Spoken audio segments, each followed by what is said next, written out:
just past the labor movement, gaining some real ground. And so yeah, he had to really step it up and be like, okay, look, rich people, you're in a part of our history where things are so unequal, and they're so aware of it. They're on the ground and they're really pissed. So he had to take note of that because the people were already there, because the people were gaining the ground and doing the work. And I'm really not trying to be ableist here, but we need to do the 21st century equivalent of that, essentially. And I think the place to start that is with our city councils, because for one, Houston and Harris County is a very diverse area, and it's also a very large area. I mean, we are still the fourth largest country of the city, or I'm sorry, of the city in the country. Of the country, yeah, you mean what I know. So I mean, we are still the fourth largest city in the country.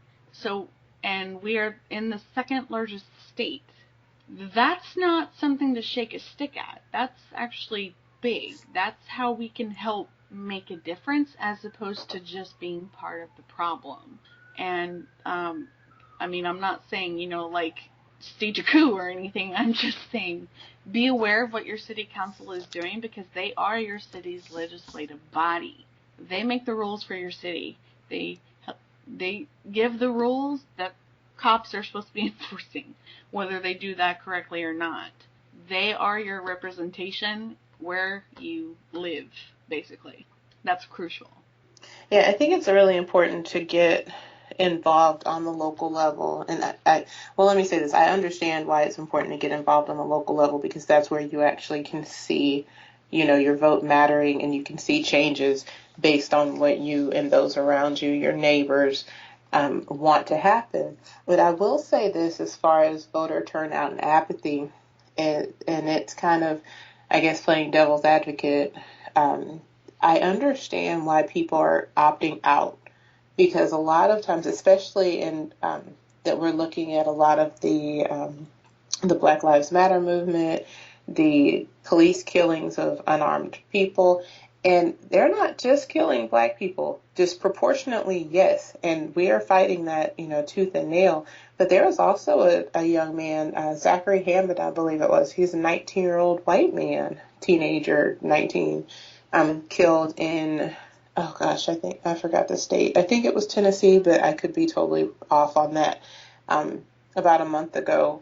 And, it's funny, because the people who were really standing up and saying, why was this guy killed, were the Black Lives Matter people, people that had been tweeting and Facebook posting and speaking out on all of the killings of Black people. They're speaking out on this person too, which just goes to show it's, the old quote, if I don't speak up when other people are being hurt, eventually nobody's going to be there to speak up for me. So all of that to say that a lot of people that are dealing with these issues are coming to the realization, or coming to the opinion that this system wasn't meant for us to begin with. It wasn't meant for, and when I say us, I mean Black people, I mean Native people, I mean poor white people. It was basically built for rich white landowners. And anything to keep that status quo going, whether it's Republican or Democrat, is what's going to happen. So a lot of people are opting out. I haven't done that yet personally, because I don't have another option yet. I can't personally, I can't opt out without saying, okay, I'm not going to vote because this, whole setup is wrong. It's basically a white power structure, so I'm not going to be involved in it at all, because I don't have the alternative yet. And that's the only thing that keeps me going to the polls every year. Since I was 18, I was like, I'm going to vote. So I've been a lifelong voter. But I do understand. I understand there's a lot of people out there that feel, well, I was about to say disenfranchised. With the system. Right. And, disillusioned with the system, because the system is wrong. And I think that's really important. I understand we do need to vote, and I understand we definitely, if we're going to vote anywhere, we need to vote in local elections, because that's where change can occur. But I also understand being so frustrated with a system that was basically built on rape and genocide and plundering and imperialism and colonialism and all of those isms that you just don't want to be a part of it anymore. Well, it's not even just past history of what it was founded on. It's happening now. It's just more hidden. You have people in power who are just here. They're just figureheads. They're there for show. But who's really running the show are the large banks and the large corporations, because they have lobbyists that can twist things around to their favor. So whether it's education or the prison system or welfare or health insurance or even down to the public parks and anything you can think of in government, someone is making money off of it. And it's made this way. And then you have the outsourcing of jobs to third world countries where people are oppressed in incredible ways, whether it's in Bangladesh, Asian countries, South America, Mexico. You have them making products for pennies a day, maybe a few dollars, maybe nothing, because they're literally in slavery in these factories, creating all these products for these corporations. So it's not just that in the past our country was founded on oppression and in favor of the rich landowner. It's still that way today. It's just less obvious because they don't have their slaves in the front yard anymore. Right. Well, and it's also less obvious because women can actually vote. And the women in particular getting the vote has been especially egregious because the way that it first happened was very white supremacist. And that's not something that really gets much discussion either. We'll definitely be talking about that when the suffragette movie comes out. We'll explore it in more depth. Right. Definitely. So these are the groups. Let me start this sentence over. The groups that were originally not guaranteed the vote, basically, anyone who was non-white, non-landowning / slave owning, since they were considered property at the time, were not supposed to be voting. And so those of us who have been voting in that capacity, or any capacity ever since we won that right, took that right, we've been having to fight to keep it pretty much ever since. And then you have states who have, like the pendulum swings in such an extremely conservative way as far as state legislations. Another place where local elections impact that. Statewide legislation is also a place where a phenomenal amount of legislation goes through. A lot of it is crap, but it still is very impactful. Things like the abortion law that were mentioned earlier in this episode. That's still basically in the court system today, technically, because they're still trying to fight it. And more recently, there were more rulings on Texas's voter ID law, which is considered the most, or one of the most restrictive of the entire country, because, I don't know, Texas likes to be restrictive. They like to be, they like to think of themselves here very ahead of the pack. And they are in the ways that aren't good to be ahead of the pack. So, and these I actually tweeted about that. I said Texas is doing what it does best when they were having the mock trials for Planned Parenthood, accusing them of selling movie parts, which they don't do at all, because they don't. I think she cut out. Uh-oh. Yeah. Well, just on that note that you were saying, though, with the voter ID laws, it's really important that we flesh that out, because just last Wednesday, last Wednesday, a federal appeals court found that Texas's strict voter ID law violated Section 2 of the Voting Rights Act. So they didn't make a determination as to whether the legislator just had a discriminatory purpose in passing the legislation. So they sent the issue back to the lower federal court to reevaluate that.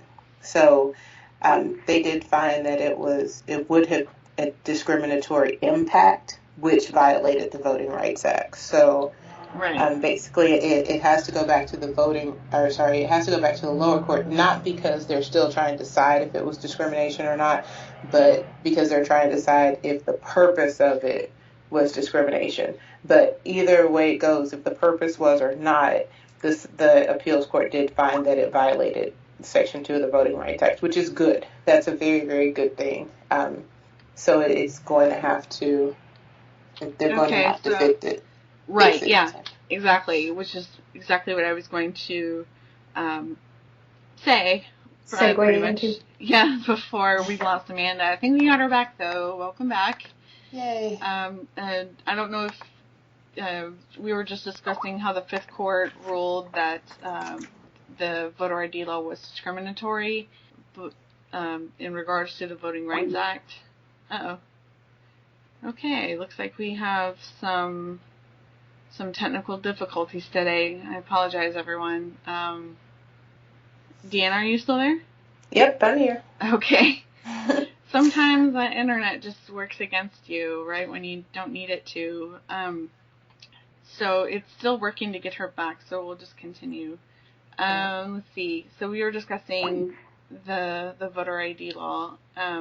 It was found to be disproportionately affecting the same group of people it usually affects, right? Like women, right, people of color, people who didn't necessarily go through, like, say, a hospital and the birth registrar, and or maybe they didn't record births in very rural parts of Texas.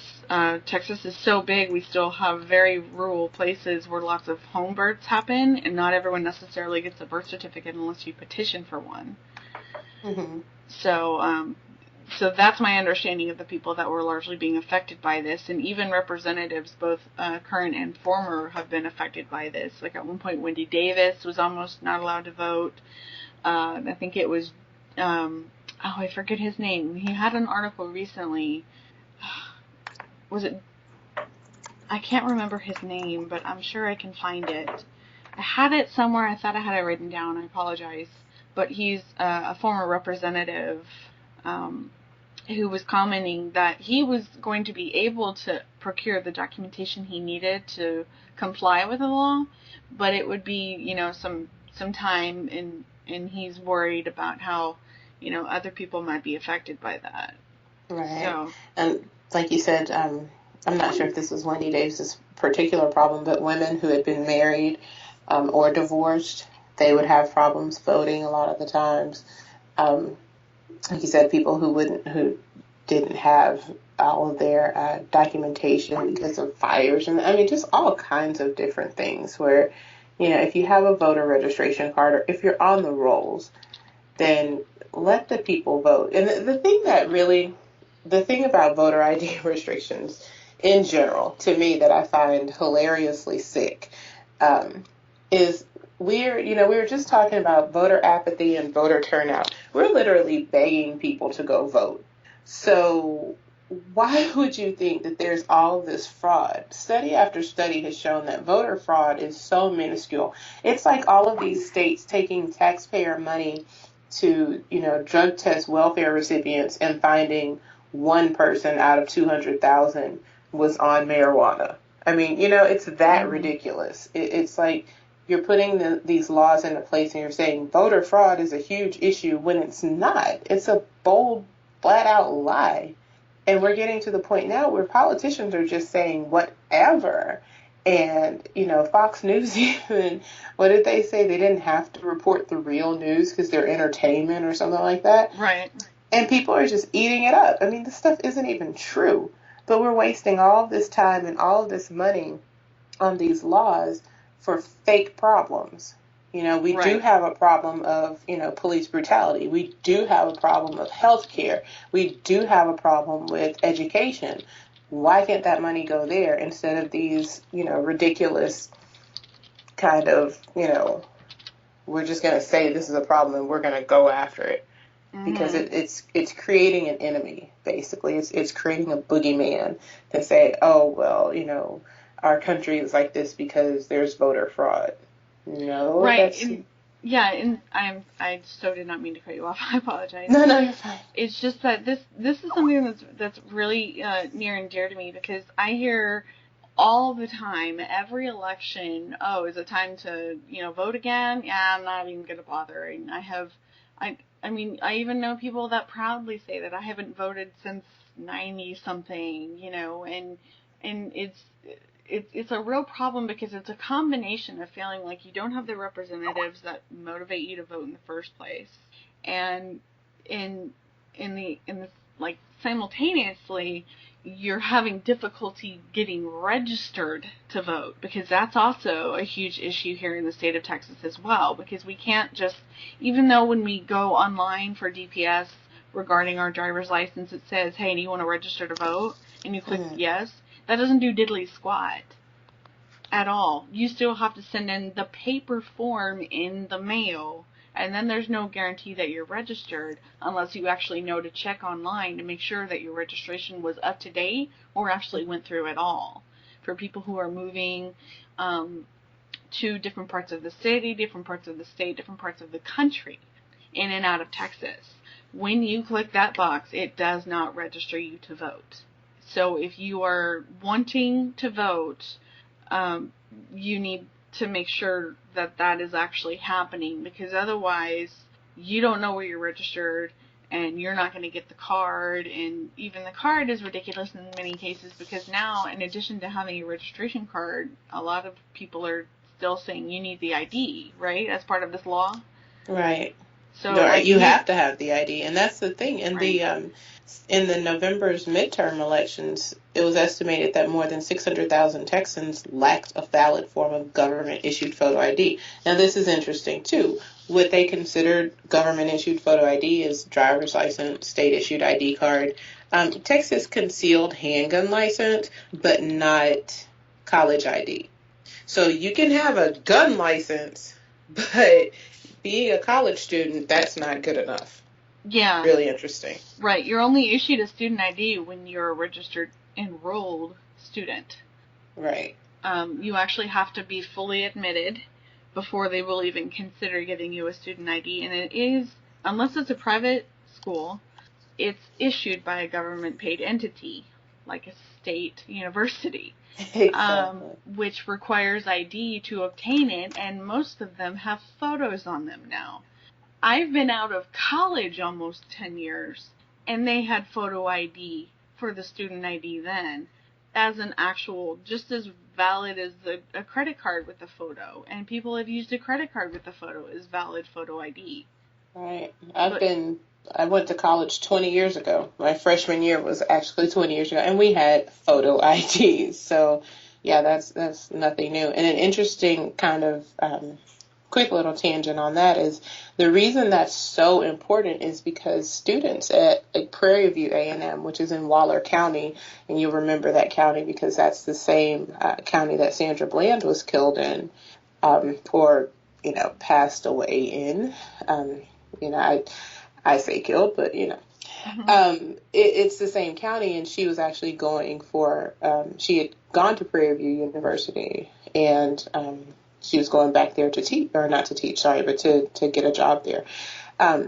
Those students had to fight for the right to vote in Texas elections, period, because they make up most of Waller County.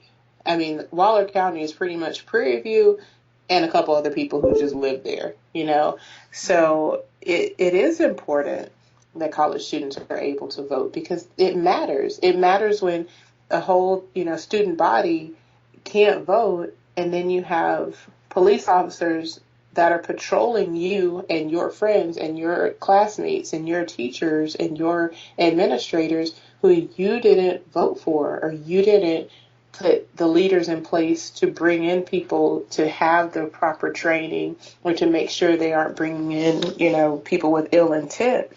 It all works together, it all goes back together. It really is a system.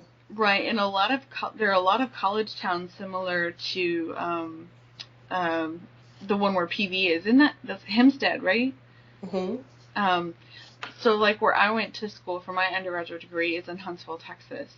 many people only know Huntsville for the prisons where they execute death row prisoners. Well, it's also a college town. And if both of those things were there, it would just be a very typical rural Texas town. But it has a large population because of the prisons and because of the college. And it's kind of, in a way, in the middle of nowhere because it's like an hour and a half north of Houston. So it's technically Houston Metro. It's certainly closer to Houston than Dallas. And that's like, so the people that you meet either work for TDCJ or their parents work for TDCJ or they're a college student. And so I remember while I was an undergraduate, I believe I remember the fight to vote more where you are most of the time as a college student. I do remember that being a conversation while I was in college, not to date myself too much there, but I just remember that conversation at first being like, well, why can't we vote where we're spending most of our time? We're at college, away at college most of the year, especially when these elections are happening. Many of us are going to college hours away from home, at least in part because Texas is so large. And yet we're not able to vote where our representatives are, where we are, as opposed to where we're from. And many students will actually graduate and stay in those communities, especially in the big cities. So why shouldn't they be able to? That's where they are the majority of the year. Right. And it affects them.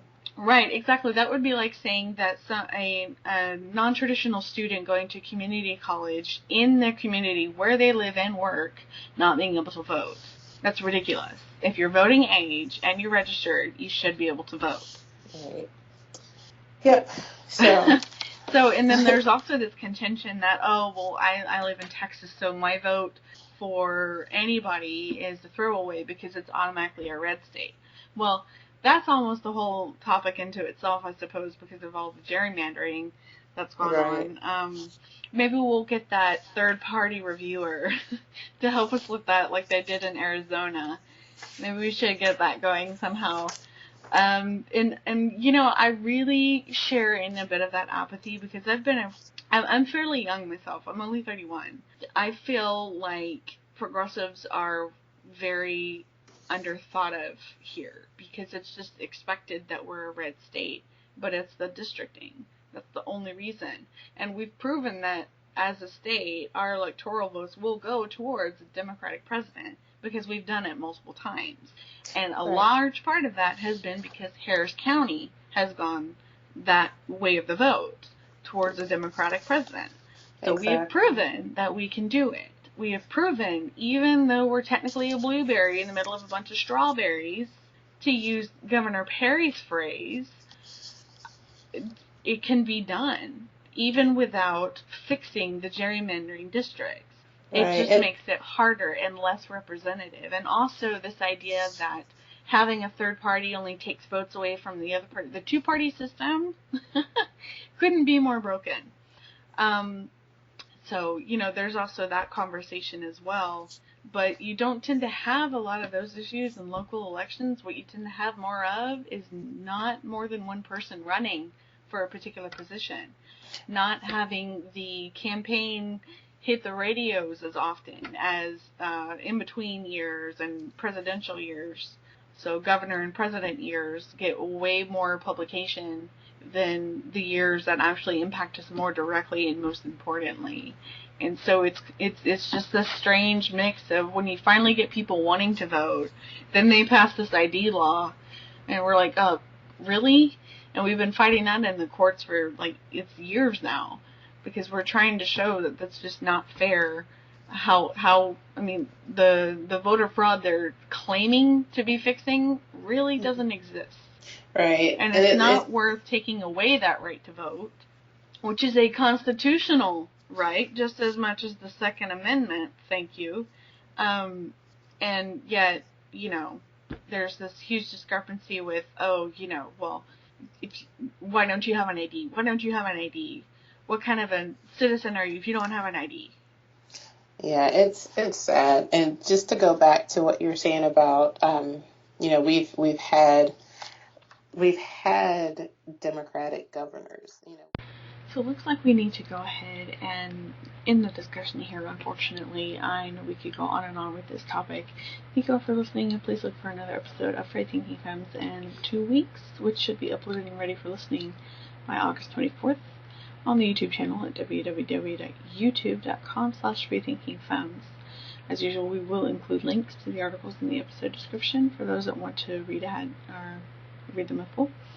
Also, please don't forget that if you are looking for a way to make a huge difference in someone's life, donations to local groups like animal shelters and the Houston Food Bank serve to help those most in need. Any and all amounts of volunteer work and donations are always appreciated. We love you all, Houston, and we wish you a great, safe summer. Stay cool, stay safe, stay thoughtful.